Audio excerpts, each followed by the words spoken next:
तो चरक संहिता टीकाकार with tricks. तो इसमें पहला आता है अपना संस्कृत टीकाएं किस किसने लिखी है, तो चरक न्यास भट्टार हरिश्चंद्र ने लिखी है, जिसका 6th सेंचुरी काल है, सबसे प्राचीनतम टीका लिखी है इन्होंने। तो इसको ऐसे याद करेंगे, ये चरक न्यास हरिश्चंद्र का न्याय, हरिश्चंद्र क्या थे, न्यायशील थे, तो हरिश्चंद्र का न्याय। और ह बनाएंगे अपन तो 6 जैसा बनेगा, ह आप पूरा बनाओगे ना तो ह में 6 जैसा बनेगा। और सबसे प्राचीनतम टीका है। दूसरी टीका है चरक पंजिका। तो पंजिका को ऐसे याद रखेंगे, स्वामी का पंजा रहते हैं, है ना, वो पंजों पर रहते हैं, वृश्चिक आसन करते हैं तब। और तो ये स्वामी का पंजा हो गया चरक पंजिका, और पंजों के साथ, है ना, पंजों के साथ, तो 7वीं शताब्दी इसका काल हो गया। फिर आता है तीसरा टीकाकार जिसका नाम है निरंतर पद व्याख्या। तो जेजट जो है, जज, जेजट को जज से याद करो। जज निरंतर निरंतर व्याख्यान करता रहता है ना, ऑर्डर ऑर्डर ऑर्डर ऑर्डर, निरंतर पद की व्याख्या करता रहता है वो जज, उसका काम है निरंतर पद की व्याख्या करना। भ्रातृहरि की तीनों संहिताओं पर टीका लिखी है इन्होंने, जेजट। अब देखो आप इसको ऐसे याद रख लो, निरंतर पद की व्याख्या करे जा रहा है, कंटिन्यूअस, विदाउट स्टॉप। तो इसने भ्रातृहरि की तीनों संहिताओं पर टीका लिख दी, निरंतर व्याख्यान करते करते बिना रुके। चरक भी आ गई, सुश्रुत भी आ गई, वाग्भट भी आ गया, उसकी निरंतरता में तीनों संहिताएं समा गई। तो जेजट जज ने तीनों संहिता पर टीका लिखी, निरंतर कर रहा है, तो 9वीं शताब्दी काल है। अब आता है परिहार वर्तिका, आषाढ़ वर्मा ने लिखी है। तो आषाढ़ ऋतु में अपन पढ़ते हैं ना, ऋतु में क्या अपन को सेवन करना चाहिए, क्या त्याग करना चाहिए, किन चीज़ों का।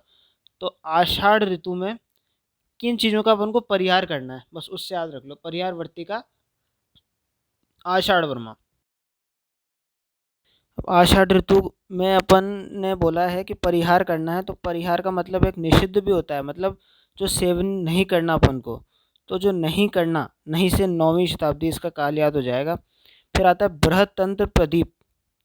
बृहत्तंत्र प्रदीप का लेखक है नरदत्त, है ना। तो इसको ऐसे याद किया था कि बृहत कौन दिखता है ज़्यादा, नर और नारी, है ना, नर और नारी बृहत दिखते हैं।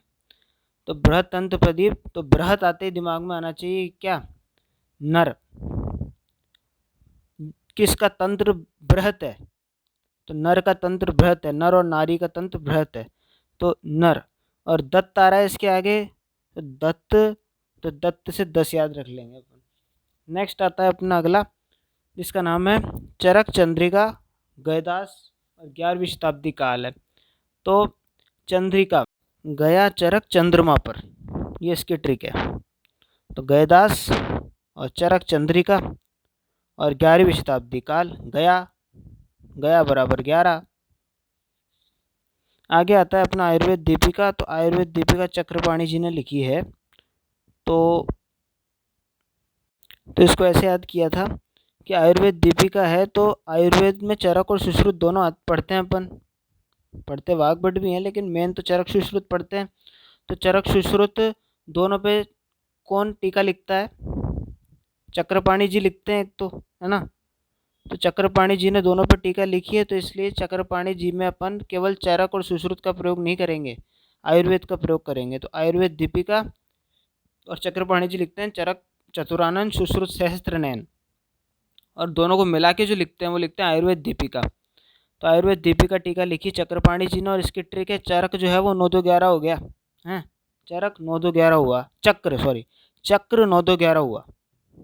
इसके बाद एक टीका आती है, वो आती है चरक तत्व प्रदीपिका। तो तत्व कौन समझाते हैं, शिव तत्व, ऐसे याद करेंगे, शिव तत्व। तो चरक तत्व प्रदीपिका शिवदास सेन ने लिखी है, 15वीं शताब्दी काल है। और तत्व समझाते हैं दुख दूर करने के लिए, ऋषियों का, समाज का दुख दूर करने के लिए तत्व समझाते हैं ज्ञान सभा में, है ना। तो 15वीं शताब्दी इसका क्या काल है, मतलब पेन दूर करने के लिए समझाते हैं, शिवदास सेन 15वीं शताब्दी। इसके बाद आता है चरक प्रकाश कौस्तुभ। तो ऐसे याद किया था कि नरसिंह भगवान जी जब प्रकट हुए थे तो क्या हुआ था, एकदम से प्रकाश हुआ था, खंबा फड़ा था, हैं। तो कौस्तुभ अचानक कौस्तुभ हुआ, है ना, और प्रकाश हुआ। कौस्तुभ मतलब स्तंभ टूटा और प्रकाश हुआ। तो चरक प्रकाश कौस्तुभ किसने लिखी है? नरसिंह कविराज ने, नरसिंह भगवान की कथा। और उससे क्या हुआ था फिर? डर गया था, हिरण्यकश्यप डर गया था, खतरा हो गया था उसके लिए उनके आते ही। तो 17वीं शताब्दी काल है। अब नेक्स्ट आता है अपना गंगाधर राय जल्पकल्पतरु। तो इसको तो गंगा जल से याद कर लेंगे, गंगा जल। तो जल्पकल्पतरु गंगाधर राय 19वीं शताब्दी, गंगा में न आ रहा है बीच में, उससे 19 याद कर लेंगे अपन। और इसके बाद आता है अपना चरकोपस्कार योगेंद्र नाथ सेन, तो योगी का उपकार, और 20वीं शताब्दी इसका काल है। और इसके बाद आ जाता है अपना चरक प्रदीपिका। तो प्रदीपिका में दीपिका आ रहा है। दीपिका जो है वो किसका नाम है? फीमेल का नाम है। तो ज्योति और दीपिका दोनों फीमेल के नाम है। तो ज्योतिष चंद्र सरस्वती। चरक प्रदीपिका किसने लिखी है? ज्योतिष चंद्र सरस्वती ने। इसका भी 20वीं शताब्दी काल है। तो ऐसे याद रख लेना, योगी और ज्योति। योगी से क्या बढ़ती है? ज्योति बढ़ती है। योगी की ज्योति जो होती है वो काफ़ी ज़्यादा होती है। तो दोनों के काल सेम है, 20वीं शताब्दी। नेक्स्ट आती है अपनी हिंदी टीकाएँ। तो हिंदी टीकाओं में कुछ भी नहीं है। पहले विद्योतनी जो अपन पढ़ रहे हैं, चरक संहिता की, काशीनाथ शास्त्री और गोरखनाथ चतुर्वेदी। वैद्य मनोरमा टीका लिखी है रविदत्त त्रिपाठी ने। तो रवि के सुबह शाम मनोरम दर्शन होते हैं। रवि मतलब सूर्य, रवि के सुबह शाम मनोरम दर्शन होते हैं। तो वैद्य मनोरमा रविदत्त त्रिपाठी। और चरक चंद्रिका ब्रह्मानंद त्रिपाठी ने लिखी है। तो यहाँ और वहाँ कंफ्यूज हो सकता है। एक तो चरक चंद्रिका है, एक है, दो चरक चंद्रिका हैं, दो चरक चंद्रिका हैं। एक तो संस्कृत टीका है गयदास 11वीं शताब्दी, एक हिंदी टीका है ब्रह्मानंद त्रिपाठी चरक चंद्रिका, याद रख लेना।